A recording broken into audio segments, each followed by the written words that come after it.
Was tough. And then, I think Kyrie, his biggest thing is like, because he's a competitor. Yeah. He's a killer. And so he wanted to show, kind of like Kobe did, Yep. when Shaq. Because that's his mentor. I can win, without Bron. And for me to take that next step, this is what I got to do. LA Clippers head coach Ty Lue, he was on Club Shay Shay. They were discussing, his past, with the Cleveland Cavaliers, coaching and things like that. And Ty Lue, he won a championship with the Cleveland Cavaliers in 2016.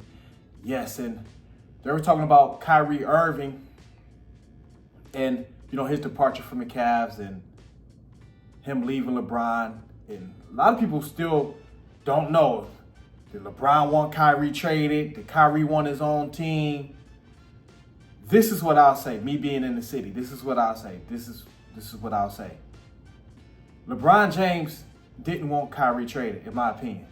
He tried to get Paul George. They tried to swap out like Kevin Love for Paul George. They wanted to get more athletic to compete with the Golden State Warriors. I don't think LeBron James was trying to trade Kyrie Irving. Because there's been rumors, and we're going to cut away, Ron Parker is audio from 2018, for when Kyrie, wanted to trade. And he says that LeBron James wanted Chris Paul, CP3. But I don't believe that. Why would you want an older point guard who can't really score? Like, Chris Paul can score, don't get me wrong, but you need to score against Golden State. That was their matchup, Golden State. So Chris Paul wouldn't have helped in that departure where you need points. Chris Paul can get you, some points, don't get me wrong, but Kyrie can get you anywhere between 25 to 40 on any given, pretty much any given night. So I don't believe the narrative that they were trying to get CP3. I think they were trying to get Paul George for Kevin Love. That's what David Griffin was trying to do, the Cavs GM at the time. But Ty Lue said Kyrie, I'm not going to give it away, but he pretty much said Kyrie wanted to be a leader. He idolized Kobe Bryant. So Kobe Bryant maybe was in his ear like, hey, you can, start your own team, do your own thing. Kyrie, he came out years later and even said he wanted his own team. But we're going to let Ty Lue and Shannon Sharp kind of break it down as far as what went on. Then we're going to hear what Rob Parker had to say back in 2018 when Kyrie first initiated the trade. And let me know which one y'all believe. We're going to cut away. Begged and pleaded, Kobe. LeBron said he begged and pleaded, said, hey, don't trade him. He still got a year on his contract. Don't trade him. Bron was doing an autograph signing with jerseys and stuff for his foundation. So I come sit next to Bron.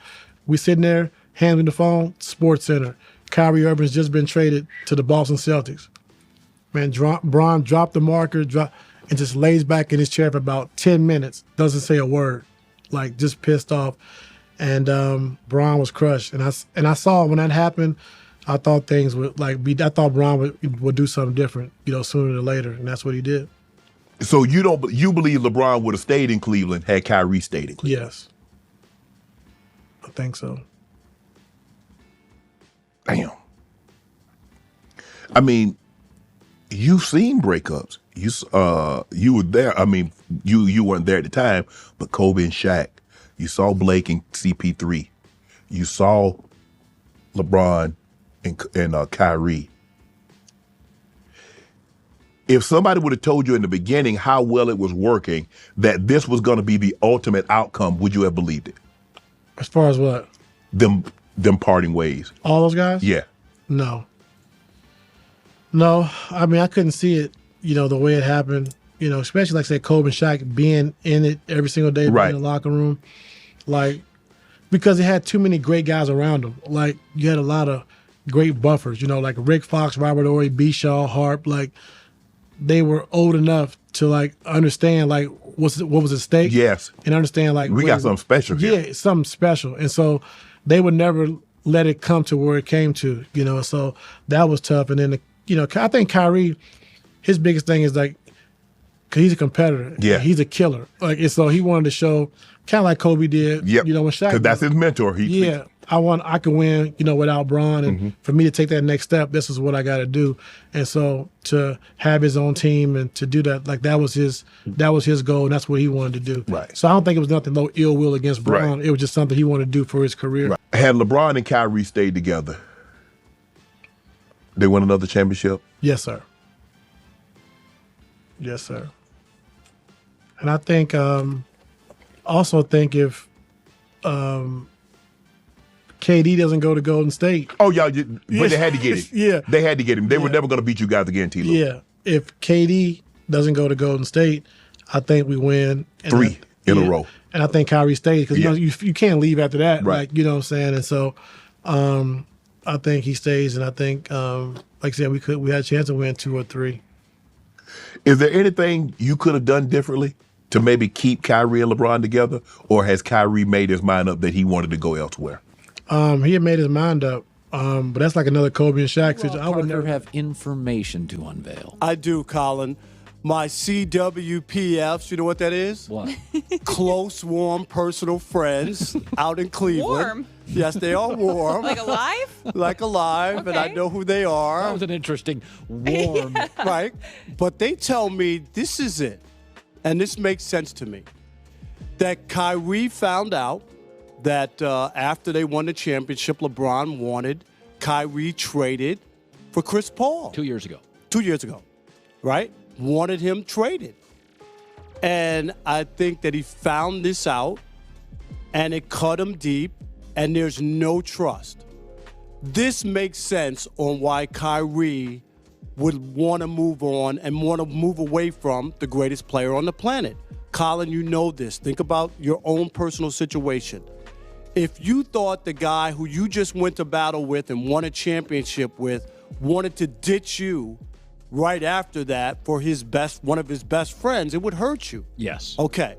So that makes sense on why Kyrie has decided, I'm not going to be left at the altar again by LeBron when he decides to do whatever he wants to do and bail on Cleveland like he bailed before, like he bailed in Miami, right? I'm going to do my own thing. And I applaud Kyrie. I think this is if this trade does happen and he gets to go to another team, I will give him a lot of credit for bucking the trend that LeBron started, which is piling up, going to play with all these super teams just to win a championship. Here's a guy saying, first of all, I have a championship in my pocket.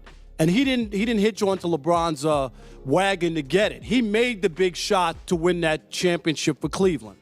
So he has that in his back pocket. Number two, the notion that he would want to go and start a team on his own and be his own guy and stand out there is admirable. He's giving up the chance of a $200 million contract by taking a trade somewhere else. So he's giving up the money. And then he even has the New York Knicks on his list. That's admirable. I know he's from New Jersey, but the notion, the Knicks haven't won anything since 1973, that this guy would put that team on his list of a potential team that he would be willing to go. And I think the Knicks are a viable option if you are Cleveland and decide to make the trade. You get Carmelo Anthony. You get a star player for a player of Kyrie's status. So this all makes sense to me. People who are bashing Kyrie, I think they're off base. If all of this information which I've gotten is true, I get it.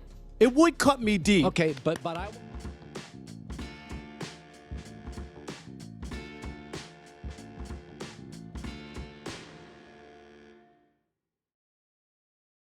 Ladies and gentlemen.